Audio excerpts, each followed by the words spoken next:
Halo semuanya, pada kesempatan ini saya akan membahas tentang equity valuation. Tujuan utama valuasi ekuitas adalah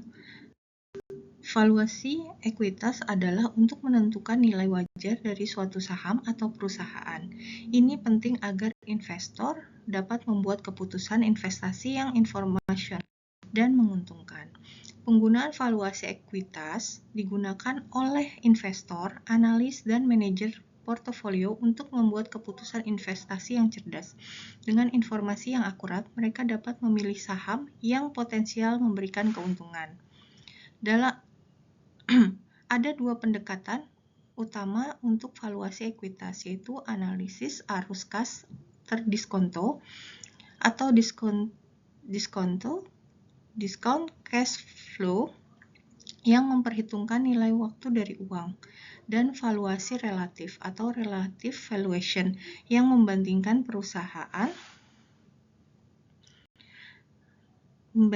dengan perusahaan sejenis. Keduanya memiliki kelebihan dan kekurangan masing-masing. Kemudian, metode analisis arus kas terdiskonto adalah teknik yang digunakan untuk menilai nilai intrinsik suatu saham dengan cara mendiskonto arus kas masa depan kembali dengan nilai sekarang. Pendekatan ini penting bagi investor untuk menentukan apakah suatu saham dinilai terlalu tinggi atau terlalu rendah di pasar. Kemudian ada model dividend discount model. Adalah salah satu metode dalam DCF yang terfokus pada nilai sekarang dari masa depan yang diharapkan. Dengan penggunaan model ini, investor dapat memprediksi potensi pengembalian dari investasi saham dan dividen yang akan diterima di masa depan. Kemudian ada juga model free cash flow. Model free cash flow menilai saham dengan cara mendiskonto arus kas bebas masa depan yang diharapkan. Arus kas bebas adalah uang yang tersedia setelah perusahaan membayar semua pengeluaran operasional dan investasi. Model ini memberikan perspektif yang lebih luas tentang kesehatan keuangan perusahaan dan potensi pertumbuhannya.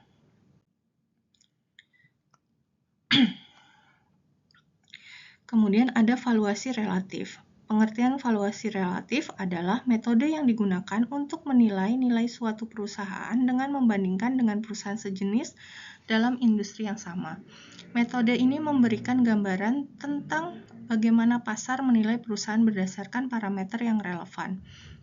Kemudian ada rasio valuasi umum. Ada beberapa rasio yang umum digunakan dalam valuasi relatif, termasuk rasio harga terhadap pendapatan atau PE yang menunjukkan seberapa banyak investor bersedia membayar untuk setiap unit pendapatan. Rasio harga terhadap buku atau PB yang membandingkan harga saham dengan nilai buku perusahaan, dan rasio harga terhadap penjualan atau PS yang mengukur nilai pasar perusahaan relatif terhadap pendapatan yang dihasilkan. Ketiga adalah kelebihan valuasi relatif. Valuasi relatif umumnya lebih mudah diterapkan dibandingkan dengan analisis DCF karena memerlukan data yang lebih sedikit dan dapat memberikan hasil yang cepat. Ini membuatnya menjadi pilihan yang populer di kalangan investor yang membutuhkan analisis cepat. Meskipun lebih mudah diterapkan, valuasi relatif bisa kurang tepat dalam suatu situasi tertentu, terutama jika perusahaan yang dibandingkan memiliki model bisnis atau struktur keuangan yang berbeda. Oleh karena itu, penting untuk mempertimbangkan konteks pasar dan karakteristik masing-masing perusahaan.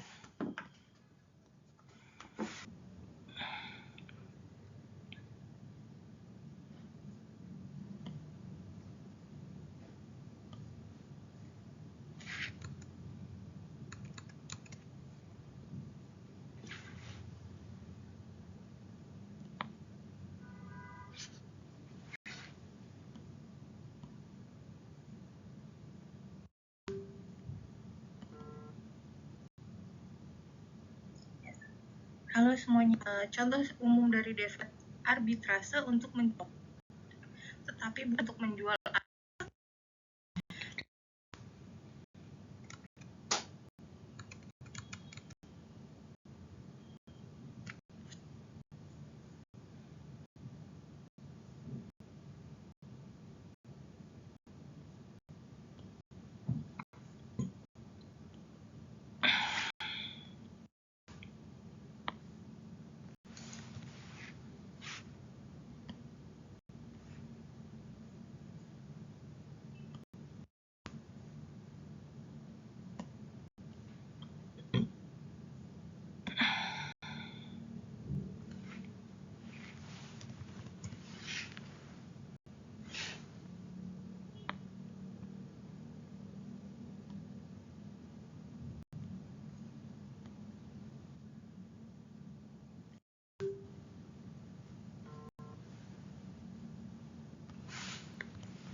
Definisi model tanpa pertumbuhan.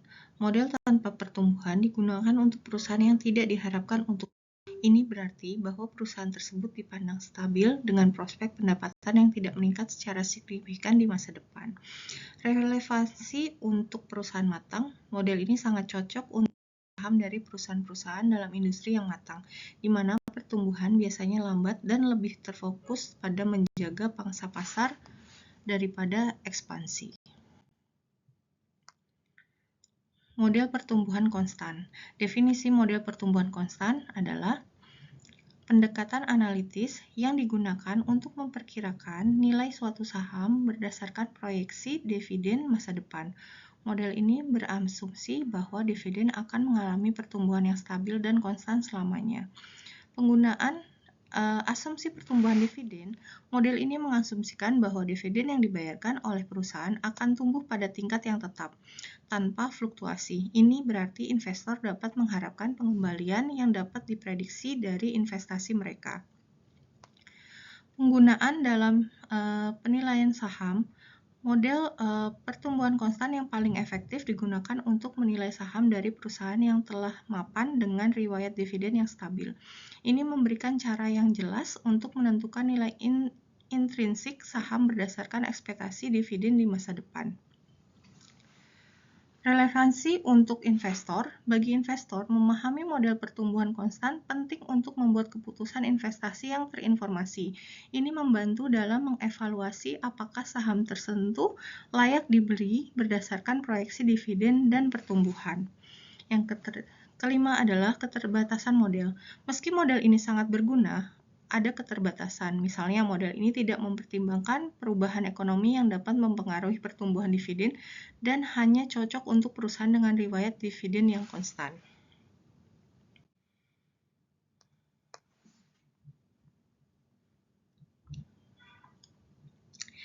Biaya modal rata-rata tertimbang. Definisi biaya modal rata-rata tertimbang adalah ukuran yang digunakan untuk menentukan rata-rata biaya ekuitas dan utang perusahaan. Hal ini mencerminkan tingkat pengembalian yang diharapkan oleh pemegang saham dan kreditur. Komponen WACC terdiri dari dua komponen utama, yaitu ekuitas dan utang. Ekuitas mencakup investasi dari pemegang saham, sementara utang adalah pinjaman yang diambil perusahaan dari bank atau lembaga keuangan lainnya. Penggunaan WACC dalam analisis DCF digunakan sebagai tingkat diskonto dalam analisis discounted cash flow.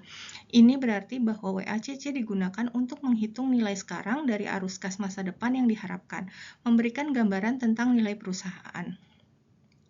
Pentingnya WACC adalah dalam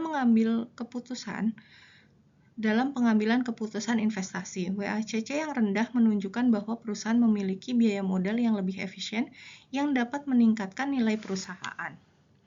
Faktor yang mempengaruhi WACC adalah berbagai faktor termasuk suku bunga, risiko pasar, dan struktur modal perusahaan.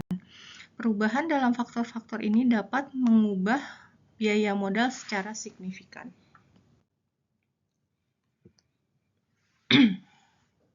Faktor-faktor yang mempengaruhi valuasi ekuitas yaitu kondisi ekonomi. Kondisi ekonomi mencakup faktor-faktor makroekonomi seperti pertumbuhan PDB, tingkat inflasi, dan suku bunga yang dapat mempengaruhi kinerja pasar saham secara keseluruhan. Pertumbuhan ekonomi yang positif cenderung meningkatkan kepercayaan investor, sedangkan resesi dapat menurunkan valuasi ekuitas. Kondisi industri. Setiap industri memiliki siklus dan dinamika yang berbeda. Kondisi industri yang kuat, seperti tingginya permintaan dan inovasi, dapat meningkatkan valuasi ekuitas perusahaan-perusahaan dalam industri tersebut. Sebaliknya, industri yang sedang tertekan dapat menyebabkan penurunan valuasi. Kinerja keuangan perusahaan. Kinerja keuangan yang baik yang mencerminkan dari pendapatan yang meningkat dan laba bersih yang sehat biasanya berkontribusi pada valuasi ekuitas yang lebih tinggi. Investor cenderung memberikan premium pada perusahaan dengan laporan keuangan yang solid. Kemudian ada manajemen perusahaan. Kualitas manajemen memainkan peran penting dalam valuasi ekuitas. Manajemen yang kompeten dan berpengalaman dapat membuat keputusan strategi yang mendukung pertumbuhan dan profitabilitas perusahaan, sehingga meningkatkan kepercayaan investor. Kemudian, ada juga sentimen investor. Sentimen pasar seringkali dipengaruhi oleh faktor emosional dan psikologis. Sentimen positif dapat mendorong harga saham naik, sementara sentimen negatif dapat menyebabkan penurunan. Faktor-faktor eksternal seperti berita dan peristiwa global juga dapat mempengaruhi sentimen investor. Tantangan dalam valuasi ekuitas yaitu 1. Proses yang menantang. Valuasi ekuitas merupakan proses yang membutuhkan keterampilan pemahaman mendalam tentang pasar dan faktor-faktor ekonomi yang mempengaruhi nilai saham. Kemudian, melibatkan asumsi dan estimasi. Dalam valuasi ekuitas, analisis didasarkan pada asumsi dan estimasi. Kesalahan kecil dalam asumsi dapat menyebabkan perbedaan signifikan dalam hasil evaluasi. Kemudian yang ketiga adalah pentingnya data yang akurat. Sangat penting dalam proses valuasi. Menggunakan data yang tidak tepat dapat merusak analisis dan menghasilkan keputusan investasi yang buruk. 4. Kebutuhan untuk analisis mendalam. Melakukan analisis yang mendalam terhadap laporan keuangan dan faktor eksternal dapat membantu menghasilkan estimasi yang lebih tepat dalam valuasi ekuitas. Dan yang terakhir adalah kelima, dampak dari volatilitas pasar. Volatilitas pasar merupakan tantangan yang signifikan karena dapat mempengaruhi nilai saham secara drastis dalam waktu singkat, sehingga sulit untuk melakukan valuasi yang akurat. Nah, yang terakhir adalah kesimpulan. Valuasi ekuitas sebagai alat penting. Valuasi ekuitas merupakan alat yang sangat vital bagi investor dan analisis keuangan mengevaluasi nilai suatu perusahaan. Dengan menggunakan metode ini, mereka dapat menentukan apakah saham suatu perusahaan dinilai terlalu tinggi atau terlalu rendah di pasar. Berbagai metode valuasi, ada banyak metode yang tersedia untuk valuasi ekuitas, termasuk analisis diskonto, arus kas, valuasi berdasarkan nilai buku, dan perbandingan pasar. Memahami kelebihan dan kekurangan masing-masing metode ini sangat penting bagi investor. Kemudian yang terakhir adalah pengambilan keputusan investasi yang lebih tepat. Dengan pemahaman yang baik tentang metode valuasi, investor dapat membuat keputusan investasi yang lebih terinformasi dan strategis. Ini membantu mereka menghindari kesalahan yang dapat menyebabkan kerugian fiskal. Baik, demikian pembahasan kita tentang equity valuation. Semoga bermanfaat. Terima kasih.